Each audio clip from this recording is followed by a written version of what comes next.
미용 안전 위생학 두 번째 2교시입니다. 자, 1교시 때는 우리가 살펴보았었던 게 그 공중보건의 역사. 그래서 그 고대부터 해서 그리스 그런 내용들을 한번 살펴봤어요. 그 공중보건의 역사에 대해서 변천사에 대해서 서술형 문제가 있고요. 그리고 퀴즈도 있어요.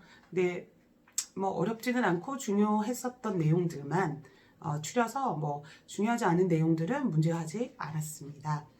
그러니까 동영상 내용 잘 보시고 PPT 파일 확인하시면 수월하게 어렵지 않게 해결하실 수 있을 거예요. 풀어나가실 수 있을 겁니다. 자, 이번 시간에는 폐기물 처리, 공중보건에서 굉장히 중요한 부분이 폐기물입니다.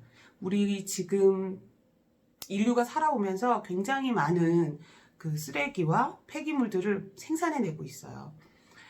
기술이 좀 발달하고 그리고 갖가지 일회용 제품들이 나오면서 점점 더 폐기물들이 많아지게 되죠. 그래서 그거를 해결하고자 하는 노력들을 많이 하게 됩니다.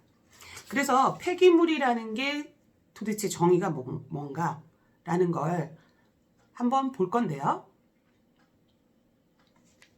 그 내용에는 어떤 게 있냐면 폐기물 관리법에 의하면 폐기물이란 쓰레기, 연소재, 오니, 찌꺼기를 얘기하죠. 그 다음에 폐유, 그 다음에 폐산, 그러니까 산성 물질의 그런 쓰레기, 그 다음에 폐유, 기름 쓰레기, 알칼리성 쓰레기, 그 다음에 동물의 사체.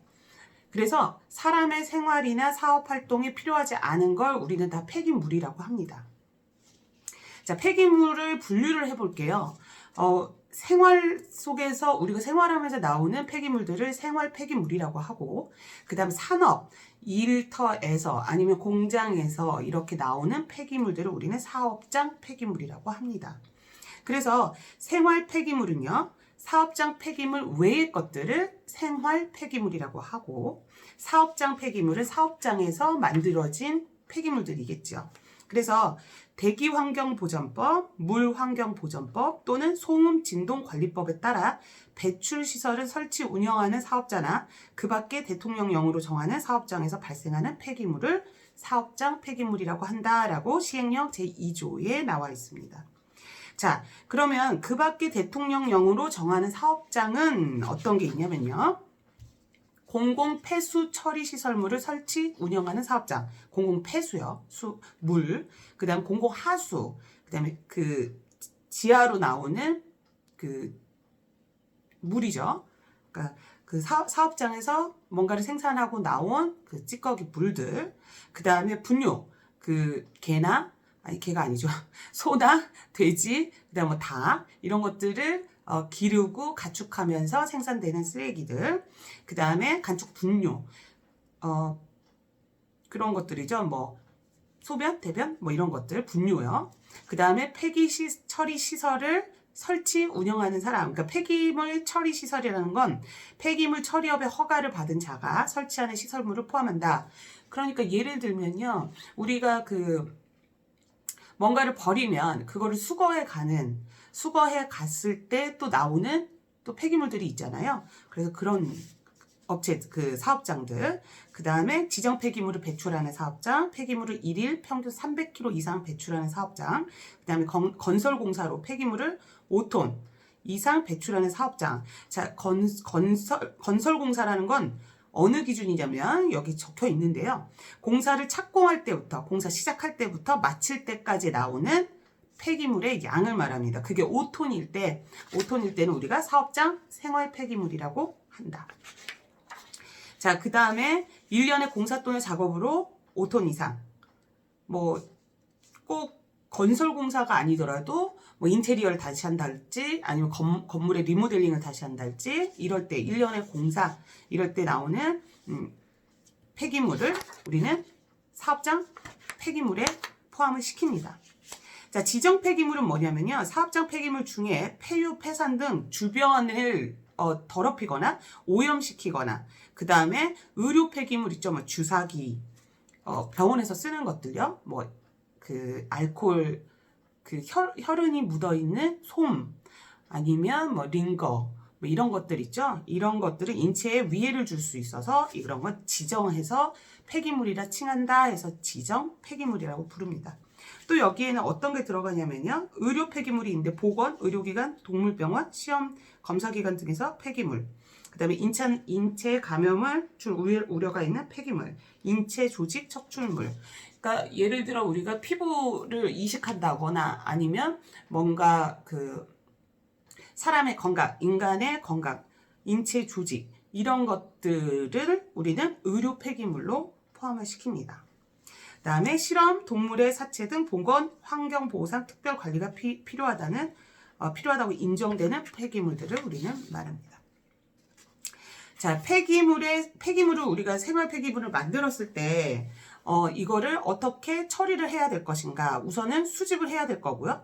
모아서 수집을 해서, 그리고 이거를 운반을 합니다. 운반을 하고, 그리고 나서 바로 처리를 할 수도 있고, 아니면 보관을 했다가 처리를 할 수도 있겠죠. 그래서 폐기물을 수집하는 방법을 한번 살펴볼게요. 폐기물은 용기 수집이 있고요. 분리수거함 수집이 있고요. 대수집이라고 있습니다. 이렇게 나눠져 있는데 용기 수집은요. 플라스틱 용기를 모아서 쓰레기 수집차가 오는 날 지정 장소에 내놓거나 문 밖에 내놓는 것을 수집한 후 용기가 비워지면 용기만을 회수해서 가져오는 방법이라고 돼 있어요. 그래서 플라스틱 용기만을 회수해서 가져가는 방법이고요. 이 플라스틱 안에는 음식이나 아니면 물이나 음료나 이런 것들이 없어야 합니다. 자, 분리수거함 수집. 일정 장소에 분리수거함을 해놓고 그리고 수집차에 설치된 크레인을 이용해서 들어 올려 수집하는 방법. 주로 아파트 단지에서 많이 사용하는 방법입니다. 그래서 이거는 뭐 용기 수집이나 이런 것들은 집 앞에 이렇게 내놓는다고 하면 일정 장소에, 그죠? 분리수거함이라는 게 이렇게 있죠. 분리수거함에 분리수거를 다 이렇게 해놓으면 이거를 일일이 이렇게 꺼내서 아니면 가가호 돌아다니면서 하는 게 아니고 기계차가 실어서 수집을 해가는 방법입니다. 그래서 아파트 단지 같은 데서 많이 보셨으니까 아시리라 믿습니다. 자, 대수집, 지류의 주머니. 지류라는 거는 종이류들을 얘기를 해요. 그 다음에 폴리에틸렌, 비닐, 이런 것들 다 포함됩니다. 부대 등에 쓰레기를 넣어 수집해 가도록 하는 방법을 우린 대수집이라고 합니다. 자, 생활 폐기물 처리. 자, 생활 폐기물이 양이 점점점 많아지고 있어요. 정말 지금 일회용 사용을 좀 덜 하자. 그래서 커피도 머그컵을 쓰고 그 다음에 텀블러를 가지고 다니고 이런 노력들을 많이 하는데요. 예전에 비해서 일회용 컵이나 일회용 접시, 일회용 숟가락, 포크 거기다가 일회용들이 너무 많아졌어요. 그래서 이게 손쉽고 또 위생적인 면도 분명히 있긴 하지만 그 쓰레기 폐기물을 만들어내는 거를 감당할 수가 없게 된 거죠. 그래서 생활 쓰레기를 어떻게 그럼 우리가 처리를 할 것인가에 대해서 굉장히 많은 연구를 하게 됩니다. 예를 들면요. 생활 폐기물을 처리하는 방법으로 위생적 매립법이 있고요. 그 다음에 퇴비법이 있고요. 그 다음에 투기법, 소각법, 가축사료 이용법 등등으로 분류를 해서 각 폐기물의 특징대로 다르게 처리를 하려고 하는 거죠. 자, 그래서 첫 번째로 보면 위생적 매립법이 보입니다. 위생적 매립법은 땅에 매립을 시키는 거예요. 그래서 예전에는 난지도라고 하는 곳, 지금은 경기도는 잘 모르겠습니다. 그런데 매립을 시켜서 그 쓰레기 위로 흙을 덮는 방법이에요. 근데 흙을 그냥 살짝 덮으면 악취가 나고 여러 가지 바이러스들이 생길 수 있기 때문에 그것도 방법이 있습니다. 지대가 낮은 곳에 쓰레기를 버린 뒤 복토하는 방법이며, 복토는 뭐냐면 흙을 덮다라는 뜻이에요. 그래서 복토하는 방법이며 불연성 폐기물에 적당하다. 만약에 왜냐하면 이 쓰레기들이요, 땅에 있으면 열을 발산하게 되죠. 열을 발산하는데 얘가 화재로 번질 수가 있어요. 그래서 불에 잘 붙지 않는, 화재가 일어나지 않을 것 같은 그런 것들을 위생적 매립 방법으로 처리를 해주면 더 안전할 수 있겠다라는 내용입니다. 또 부엌에서 나오는 음식물 쓰레기만 매립할 경우에는 파리, 악취, 쥐 등의 쥐 등이 막 살 수가 있어요. 그 주변으로 해서 먹을 것들이기 때문에. 그래서 높아진다는 그 위험성, 그 다음에 뭐 특히나 번식 이런 것들이 많이 있을 수 있기 때문에 사실은 위생적 매립 방법이 약간의 단점을 가지고 있습니다. 그리고 또 땅에 묻었기 때문에 얘네들이 차츰차츰 썩어가면서 땅 아래로 흘러 들어가겠죠. 흘러 들어가면서 오염이 되고, 그러니까 생활 환경이 오염이 되고, 그 다음에 지하수, 땅 아래에 흐르는 물도 오염시킬 수 있는 또 단점이 있습니다. 자, 매립을 했을 때는요, 땅을 팠죠. 그리고 폐기물을 넣었어요. 그 다음 복토를 합니다. 복토를 하고, 그리고 나서 5년이 지나면 이 폐기물들이 점점 줄어들면서 땅이 단단해져요. 맨 처음에는 땅을 팠고 집어넣고 그 다음에 복토를 했어도 얘네 집안이 안정적이지는 않죠. 그래서 5년 정도가 되면 비교적 집안이 좀 안정적으로 된다. 그런데 만약에 5년 뒤에 이 땅에 집을 짓는다거나 건물을 짓는다고 하면 아무래도 무거운 것들이 올라가게 되니까 집안이 안정적이다라고 말하기에는 조금 어려움이 있다. 그래서 안정성, 주택 건립 시에는 안정성을 위해서 10년 정도가 경과된 그러한 매립지에 그때 집을 짓거나 건물을 짓는 것이 집안 안정성을 위해서 좋다. 그런 내용들입니다. 자, 매립지를 선정을 할 때는 어디에 매립을 해야 되겠다라는 매립지를 샀겠죠. 그래서 땅을 사고 그 땅에다가 이제 폐기물들을 처리를 하게 될 텐데요. 매립지의 선정 및 관리 기준이 있습니다. 자, 매립지를 만들었는데 산골짜기. 그래서 산을 타고 막 계속 올라가, 막 돌도 많고, 그 다음에 나무도 우거진 데도 많고, 길은 좁고, 이런 곳에 만약에 매립지를 선정한다고 하면 수거해 가는 차량들, 그 다음에 다시 그런 차량들 있잖아요. 폐기물을 수거해서 매립지로 가는 그런 차량들이 불편하겠죠. 그래서 수거 차량의 진입이 용이해야 된다. 그래서 그런 차량들이 잘 왔다 갔다 이동할 수 있는 그런 땅이어야 된다. 그 다음에 저지대의 산골짜기 등이 적당하다. 산골짜기라는 거는 그렇게 산 높은 그런 산골짜기 얘기하는 게 아니고 저지대요. 낮은 곳. 왜냐면 이거 역시도 수거 차량에 진입이 용이하고, 거기다가 만약에 사람들이 사는 곳 근처에 매립지를 선정을 하게 되면 아무래도 어쩔 수 없이 악취라는 게 발생하기 때문에, 그래서 사람들이 사는 주거 환경과는 좀 떨어져 있지만 산속, 저지대, 낮은 산골짜기라면 산에서 나오는 뭐 피톤치드랄지 우수한 그 산소들 때문에 아무래도 공기 정화가 조금 더 쉽겠죠. 자, 그 다음에 자연화재 발생률이 낮고 수질이 쉽게 오염되지 않는 곳이어야 된다. 이렇게 돼 있어요. 자연화재가 발생이 되면, 만약에요, 발생이 되게 되면 당연히 매립지 쪽으로 화재가 넘어올 거고, 넘어오면 매립되어 있었던 여러 가지 부패한 것들과 어우러져서 더 큰 화재를 만들 수 있기 때문에 그 자연화재 발생률이 낮고, 그 다음에 땅 자체도 어떤 땅은 그냥 물이 쑥쑥쑥 내려가는 땅이 있고요. 어떤 땅은 좀 단단한 땅이 있죠. 그래서 이런 단단한 땅이 아무래도 그 수질 오염을 좀 방지할 수 있겠다. 그래서 그런 것들도 염두에 두고 매립지를 선정을 해야 될 거고요. 지하 수위가 낮아야 된다. 지하수의 경우 지면으로부터 30cm 이상. 자, 지하수는요, 지면에서부터 지하수가 흐르는 그 깊이를 지하수위라고 해요. 요게 좀 낮은 게 좋겠다. 그 다음에 수거 지역과의 거리가 너무 멀지 않아야 된다. 예를 들어서 오산의 폐기물을 수거를 해야 되는데 매립지를 제주도에다가 했어요. 말이 안 되잖아요. 그래서 될 수 있으면 여러 가지 조건도 고려를 하되 수거 지역과 그다음 폐기물을 갖다 놓는 지역, 이런 지역들이 너무 떨어져 있으면 비효율적이다. 그다음에 자연재해 장소. 예를 들어 매립을 하고 복토를 하고 하는데 산사태가 일어나고 단층 때문에 지진이 일어나고 라고 한다면 복토했던 게 의미가 없어지죠. 그죠? 그래서 그런 땅들도 잘 봐야 되겠다. 토양의 성질이나 복토 문제를 고려해야 된다.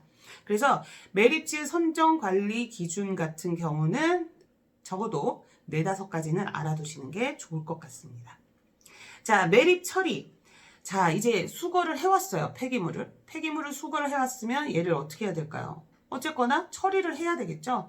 우리가 가장 먼저 해야 될 거는 그 폐기물을 만들지 않는 거. 그게 가장 첫 번째인데, 폐기물은 어쩔 수 없이 인간이 살면 나올 수밖에 없다는 거죠.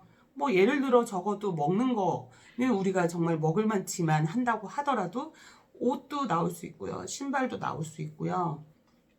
여러 가지 것들이 나오기는 나옵니다. 그러니까 줄이되 이거 나온 것들을 어떻게 처리할 것인가, 그거에 대해서 여기에서 알려주고 있습니다. 매립법은 경사지 매립법, 저지 매립법, 구매립법으로 구분이 되는데요. 생활 폐기물의 경우 부패가 아닌 발효가 이루어져야 되기 때문에 통기성이 좋아야 된다. 생활 폐기물 같은 경우는 우리가 살면서 생활하면서 나오는 것들이란 말이에요. 그런 쓰레기들, 그런 것들을 매립을 했어요. 매립을 하면 얘가 발효가 되는 거잖아요. 발효를 넘어서서 이제 썩기도 하겠지만, 발효가 되려면 발효가 되려면 공기가 이렇게 순환이 돼야 되죠. 산소가 들어가고 순환이 돼야 된단 말이에요. 그래야 발효가 이루어지기 때문에 통기성이 좋은 곳으로 해야 되고, 매립 생활 폐기물의 한 층의 높이를 3m 이내로 해야 하는데 가장 적당한 높이는 1에서 2m이다. 생활 폐기물을 매립할 경우에는 반드시 복토를 해줘야 된다. 복토를 하지 않으면 어떻게 될까요? 우선 발효가 되지 않고요. 그리고 두 번째, 비도 올 거고, 그죠? 물론 비가 가뭄이 오면 좀 뭐 그럴 수는 있겠지만 대부분 뭐 비도 오고 바람도 불고 할 거예요. 그러면 복토했었던 것들이 흐트러지죠. 그죠? 그래서 다시 또 복토를 하고 또 다시 복토를 또 해줘야 돼요. 그래서 반드시 복토를 해줘야 되는데 24시간 이내에 15에서 30cm로 복토를 하고요. 매립하고 24시간 이내, 그러니까 하루가 지나기 전에 복토를 해주고, 최종 복토는 60cm 이상의 두께로 해서 악취 발생과 쥐의 서식을 막아야 된다. 쥐 같은 경우는 막 이렇게 막 긁고 이렇게 땅을 파기도 하고 막 그러잖아요. 뭐 다른 뭐 파리 이런 애들은 뭐 그걸 뚫지 못하겠지만 특히 쥐가 그거 특히 많이 한단 말이에요. 그래서 복토를 두께로 60cm까지 하는 건 쥐가 굴을 팔지 못하게 그 정도의 높이여야 되겠다. 그렇다고 복토를 이만큼 막 100m 막 이렇게 하면 폐기물을 넣을 수가 없잖아요. 그러니까 적당한 복토를 하고 그 다음에 폐기물을 넣고 다시 또 복토를 하고, 이런 방법을 취하는 게 맞다. 자, 위생적 매립의 장단점이 있어요. 위생적 매립의 가장 장점은요, 뭐냐면 복토를 했죠. 그러니까 메탄가스가 그 안에서 발효를 하면서 나올 거 아니에요. 이걸 시설을 만들어서 에너지화 할 수 있습니다. 메탄가스로. 그러니까 가스를 만들 수 있다는 거예요. 그리고 땅만 사면 되잖아요. 그것도 뭐 오산시 중앙에 있는 땅은 아닐 거고 서울시 무슨 명동이나 이런 땅은 아닐 거란 말이에요. 그래서 비교적 저렴한 땅만 사면, 그리고 나서 그 땅에 흙을 가지고만 우리가 그 처리를 하기 때문에 비용이 저렴하다. 그리고 예를 들면 음식물 쓰레기 같은 경우에 음식물만 모으잖아요. 그런데 이렇게 매립 같은 경우는 여러 가지 음식물도 가능하지만 뭐 예를 들면 뭐 의류도 있을 거고요. 지금 물론 재활용을 하지만 그렇지 못한 것들, 여러 가지의 형태, 여러 가지의 성상의 폐기물들을 합쳐서 그냥 땅에 묻을 수 있다. 이런 얘기입니다. 반입되는 폐기물의 종류에 대한 제약이 적다. 그죠? 성상이 다른 여러 가지가 다 되니까요. 그 다음에 폐기물의 발생량의 변화를 대응할 수 있다. 왜냐하면 땅을 파고요. 매립을 했죠. 그리고 나서 갑자기 폐기물이 많아진 거야. 그럼 어떻게 될까요? 다시 그 위에 폐기물 올리고 흙을 올리면 되는 거잖아요. 그러니까 어때요? 발생량이 많아도 가능하다. 폐기물이 많아도 아니면 적어도 대응을 하기가 쉽다라는 얘기입니다. 장비 및 토지의 완비가 이루어지면 언제든지 사용이 가능하다. 예를 들어서 전기를 가지고 하는 뭐 폐기물 처리 장소라고 하면 전기가 만약에 없어졌어요. 그러면 어떻게 될까요? 그러면 그 폐기물 시설을 이용을 할 수가 없어요. 그런데 어때요? 얘는 그냥 흙만 덮어주면 되는 거니까. 그죠? 그래서 장비나 토지가 그것만 딱 구축이 되면 언제든지 사용이 가능하다. 단점이 또 있어요. 그런데 항상 모든 일에는 장단점이 있잖아요. 단점은 집안 침하 문제가 있다. 땅을 팠죠. 그러면서 매립을 했죠. 그럼 얘가 또 쭉 내려갈 거예요. 그죠? 발효가 되면서 쭉 내려가고 다시 또 덮고 그러니까 어때요? 집안이 좀 불안정하다. 그래서 집을 지을 때는 10년 정도 지난 땅 위에는 지을 수가 있겠다. 토지 소유 면적이 과대하다. 땅이 이만큼 가지고 여기다가 얼마큼의 그 폐기물을 넣을 수 있겠어요. 그래서 굉장히 큰 땅을 구입을 해야 될 겁니다. 그래서 토지가 굉장히 많이 소요된다. 그런 단점이 있고요. 운반 거리가 증대된다. 뒤에 나오겠지만 그 자리에서 바로 소각을 하는 경우에는 운반을 할 필요가 없잖아요. 근데 이건 굳이 모든 곳곳에 그런 폐기물들을 수집을 해서 매립지까지 가야 돼서 운반 거리가 증대된다. 토지 확보가 어렵다고 마찬가지 얘기예요. 조그만 땅은 금방 구할 수 있겠지만, 그죠? 근데 큰 땅을 구하기에는 여의치가 않다. 그다음에 지하수 확보가 어렵다. 왜냐하면 폐기물들이 아래로 내려가서 지하수 자체가 오염되기 쉽기 때문에 지하수 확보가 어렵다. 유기물의 가치가 훼손될 수 있다. 홍수기에 곤란하다. 뭐 아까 말씀드린 내용들이 여기 다 포함이 되어 있습니다. 자, 투기법. 투기법은요, 노천투기법인데 이거는 우리나라에서는 금지하고 있는 방법이에요. 그냥 뭐 솔직히 말하면 그냥 아무 데나 버린다는 얘기예요. 뭐 이 정도면 괜찮다라는 건 바다에 버리고, 뭐 이 정도 괜찮다라는 건 산에다 버리고. 그러니까 산에다가 뭐 산에 조금 도움이 되기는 할 수도 있다라는 가정하에 하기는 하는데 그렇지가 않더라. 그래서 우리나라에서는 폐기물 관리법으로 금지하고 있는 방법입니다. 그래서 투기법에는 해양투기법과 저지대 투기법이 있는데 가장 오래되고 간단하죠. 그냥 버리는 거니까요. 그런데 비위생적입니다. 왜냐하면 복토를 한 것도 아니고 소각을 한 것도 아니기 때문에 저지대 투기법의 경우 악취가 발생하고 쥐나 파리의 서식처가 되어 감염병이 생길 수 있고요. 해양투기법의 경우에는 지하수, 해양오염 등의 문제가 있을 수 있어서 우리나라에서 어떻다고요? 폐기물관리법에 의해서 금지되고 있는 방법. 자, 소각법. 소각법 역시도 장단점이 있어요. 소각이에요. 그냥 태우는 거죠. 예전에는 소각법을 굉장히 많이 했었어요. 큰 땅을 구해서 거기에 매립을 하고 그거를 다 수거해서 거리, 운반 비용 들고 그래서 그거를 매립을 하고 이런 것보단 그냥 그 자리에서 다 태우는 거죠. 그러면 다 재가 되잖아요. 그러니까 굉장히 폐물이 작아지기도 하고 이동 운반을 안 해도 되고 그런데 어떤 점들이 있냐면요. 우선 폐기물들을 수집하지 않으니까 위생적이겠죠. 생기자마자 소각을 하니까요. 그런데 이 소각할 때 발생되는 대기 오염, 그죠? 그래서 그런 것들 때문에 지금은 좀 간헐적으로, 좀 선별적으로 합니다. 그래서 현지소각법, 간이소각로나 소각장에서 소각하는 방법, 가정이나 학교, 병원, 상가, 공장 등에서 하고요. 화재의 위험성, 대기 오탁의 원인이 될 수 있다. 집에서 소각하는 거예요. 그러다 불이 날 수 있겠죠. 학교에서 소각을 하는 거예요. 그럼 또 불이 날 수 있겠죠. 예전에 제가 초등학교 다닐 때는요. 우유곽 있잖아요. 우유. 걔가 원래 지금도 재활용은 안 됩니다. 그래서 그때는 제가 학교를 다닐 때는 난로가 있었어요. 너무 오래됐나요? 난로가 있어서 그 난로에 연료가 필요하잖아요. 뭐 나무를 넣는다거나 뭐 석탄을 넣는다거나 뭐 조개탄을 넣는다거나 이런 식으로 넣을 때 그 우유곽을 학교에서 다 그냥 넣었어요. 학생들이 다 먹었던 우유곽을. 이게 이제 학교에서 일어나는 소각의 방법이죠. 하지만 대기 오염이 될 수 있고 화재의 위험성이 있다. 자, 소각로, 그러니까 소각하는 데에는 소각을 모아가지고 만약 소각하는 큰 장소가 있다라고 가정하에 생각을 해보세요. 처리에 필요한 부지가 적게 든다. 그죠? 왜냐면 다 묻는 게 아니고 바로 요만큼 모아서 소각하고 또 요만큼 모아서 소각하니까 당연히 땅이 많이 필요하지 않다. 장점이에요. 단시간에 유기물을 완전히 분해시킨다. 그러니까 유기물이라는 거 그거죠.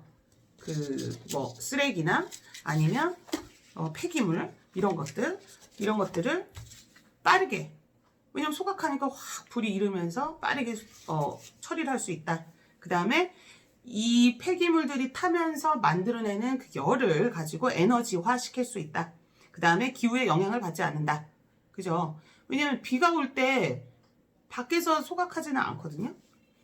그러니까 장마나 이런 것들이 오케이. 장마야, 비가 와, 눈이 와. 그러면 그때만 산발적으로 그냥 잠깐 소각을 멈췄다가 그 다음에 날이 개고 장마가 끝나면 그때 다시 소각을 하면 되죠. 근데 매립은 어때요? 매립은 노천의 땅이기 때문에 태풍이 불면 복토가 다 날아갈 수도 있고, 그죠? 그리고 장마 때문에 발효가 안 되고 예를 들어 떠내려갈 수도 있고요. 그런 거에 영향을 받지 않는다. 처리 방법이 불쾌하지 않다. 그러니까 악취가 되게 많이 나거나 이러지는 않는다는 거죠. 근데 단점이 있어요. 단점은 건설비가 많이 들어요. 왜냐하면 이 매연을 없애기 위해서 그런 시설들이 필요하고요. 그리고 소각을 할 때 화재가 없으면서 각 재료별, 그러니까 각 그 폐기물별 특별성을 둬서 소각을 해야 되기 때문에 그냥 우리가 불을 딱 붙이는 게 아니거든요. 숙련공이 필요하고요. 대기오염은 어쩔 수 없이 피해갈 수가 없다. 자, 퇴비법입니다. 이건 예전부터 우리 그 조상들이 사용했었던 방법인데 4, 5개월 발효 후에 퇴비로 사용하는 방법입니다. 그래서 발효 과정에서 6에서 70도의 발열이 생기기 때문에 세균이나 기생충을 모두 박멸해요. 그래서 얘를 나중에 어떻게 해요? 퇴비로 쓰는 거죠. 그래서 TV나 이런 데서 보셨을 텐데 이렇게 이제 유기물, 폐기물들을 막 이렇게 쌓아놓고요. 그리고 나서 위에 집 같은 걸로 덮어서 열을 막 일부러 발생을 시키죠. 그러고 나면 얘가 나중에 균은 죽고 그리고 퇴비로 쓸 수 있는 애들만 남게 돼요. 그렇게 사용하는 방법이 퇴비법. 하수도 투입법. 이거는 사실 여러 가지 설이 있습니다. 무슨 말씀이냐면 이 방법이 좋다 하는 사람도 있고 이 방법 피해야 된다 하는 사람들도 있어요. 쉽게 얘기해서 가정이나 상점, 부엌에서 나오는 각종 쓰레기를 분쇄기를 사용해서 분쇄한 후에 하수도를 통해 흘려 보내는 방법이다. 굉장히 미세하게 갈아서, 그죠? 분쇄해서 그 하수구를 통해서 바깥으로 내보내는 방법이에요. 그러면 우리가 예를 들어 그 싱크대를 보면 음식물 쓰레기 아니죠. 물이 내려가는, 그래서 음식물 쓰레기가 고이는 그 부분 있잖아요. 거기에 분쇄기를 설치를 해요. 요즘에 많이. 분쇄기를 설치해서 거기서 그냥 분쇄가 되고 물을 틀면 흘러내려가는 거죠. 그런데 이게 수질을 오염을 시킨다라는 설이 있고, 그러니까 학설이 있고요. 그 다음에 굉장히 작게 분쇄를 했기 때문에 그 안에 흘러가면서 그 흘러간 폐기물들을 먹고 사는 미생물들이 해결을 해준다라는 설이 있어서 추천한다 안 한다 뭐 여러 가지 얘기가 있는 방법 중에 하나입니다. 자, 재활용법. 이게 가장 좋죠. 가장 바람직합니다. 가장 추천할 만하고 그리고 국가적으로 전 세계적으로도 추천하는 그런 방법인데 매립지를 확보하기도 이제 점점 어렵고, 그죠? 폐기물은 점점 더 많이 만들어지고, 그래서 이 폐기물을 그냥 단순 버리지 말고 다시 재활용할 수 있으면 좋겠다라는 얘기들이 나오기 시작하면서 꽤 오래됐죠. 그래서 우리나라도 굉장히 오래됐습니다.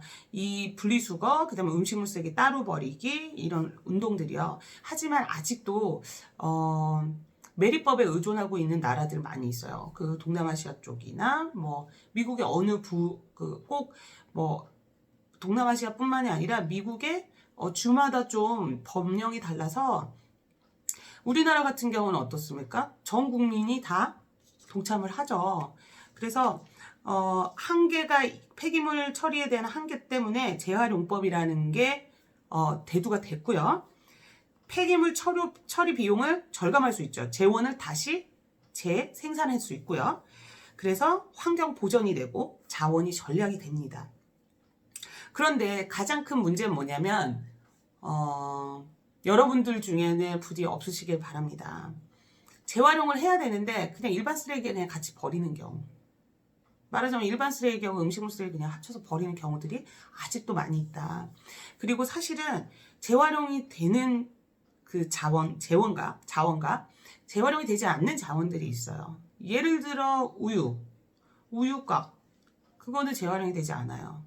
그리고 종이 빨대, 종이 스트로우 있죠. 얘도 재활용이 안 됩니다. 그래서 종이 스트로우가 사라지려고 하죠. 종이 스트로우 같은 경우는 겉은 종인데 그 안에는 코팅을 했어요. 왜냐면 물이 올라와야 되니까 물에 젖어버리면 안 되잖아요. 그래서 우유곽하고 똑같아요. 우유도 종이인데 계속 놔둬도 뭐 흡수를 한다거나 이러지 않잖아요. 그거하고 같아서 사실은 그게 재활용이 안 된다고 합니다. 재활용만 잘 해도 사실은 굉장히 건강하고 그 다음에 그 쓰레기 처리 비용, 그 폐기물 처리 비용도 아낄 수 있고 좋은 방법들이 많이 있거든요. 폐기물은 혹시라도 많아지게 되잖아요. 그러면 굉장히 공중보건에 큰 위협을 가하게 됩니다. 그래서 여러분들도 재활용에 동참을 하시고요. 그리고 폐기물 처리 방법이 어떠한 것들이 있는지 종류별로 기억을 해두시면 퀴즈를 풀거나 서술형 문제를 해결하실 때 도움이 되실 겁니다. 미용 안전 위생학 2주차 수업 했고요. 추가 문의가 있으시거나 하면 그 학교 포탈에 우리 그 미용 안전 위생학 과목에 남겨주시면 됩니다. 2주차 수업 재밌게 들으셨는지 모르겠고요. 궁금하신 사항은 문의 남겨주세요. 감사합니다. 다음 주에 뵐게요. 감사합니다.